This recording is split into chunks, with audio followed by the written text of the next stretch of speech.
L'usine de Tanger, c'est une des plus grandes usines du groupe Renault, dans le top 3. Elle est bâtie sur un terrain de 300 hectares. 10% de cette surface est construite. Une main-d'œuvre importante aussi présente dans cette usine. 8700 personnes. Cette année, on se rapproche de 320 000 voitures produites. Ça veut dire qu'on a chaque minute une voiture qui sort des chaînes de Tanger. Et on exporte vers 74 pays différents. Le réchauffement climatique, c'est une donnée aujourd'hui qui est partagée pour tout le monde. Le Maroc, il a en plus une spécificité, c'est que c'est une région avec un stress hydrique important.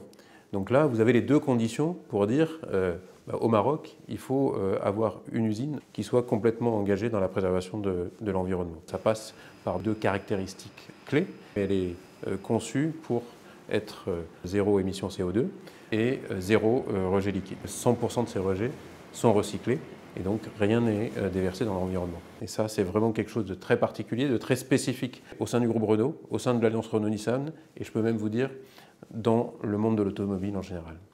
À Tanger, on a 3 chaudières qui produisent de l'eau surchauffée et ces chaudières sont alimentées par de la biomasse. Concrètement, ce sont des grignons d'olive. Le grignon d'olive, c'est un combustible 100% biomasse avec un haut pouvoir calorifique. Les résidus de la fabrication d'huile d'olive, c'est largement disponible au Maroc et donc on introduit dans nos chaudières.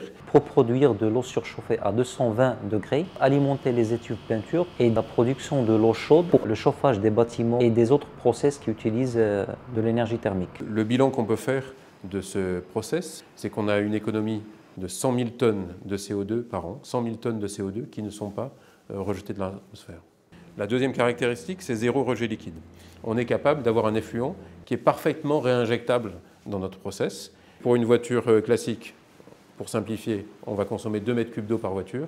À Tanger, on va consommer la moitié moins. Notre contribution avec le process zéro rejet liquide, c'est d'économiser à peu près 300 000 mètres cubes par an.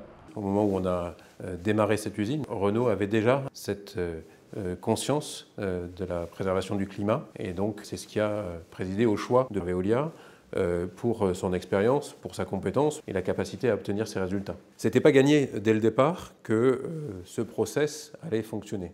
Donc Veolia a travaillé avec nous conjointement et a même été celui qui a proposé et qui a conçu ce process-là. La réalité de la performance, elle est évidente, hein, c'est dans l'usine, donc il y a une transparence totale entre Veolia et Renault sur le fait que le process est bien en place au quotidien et qu'il fonctionne.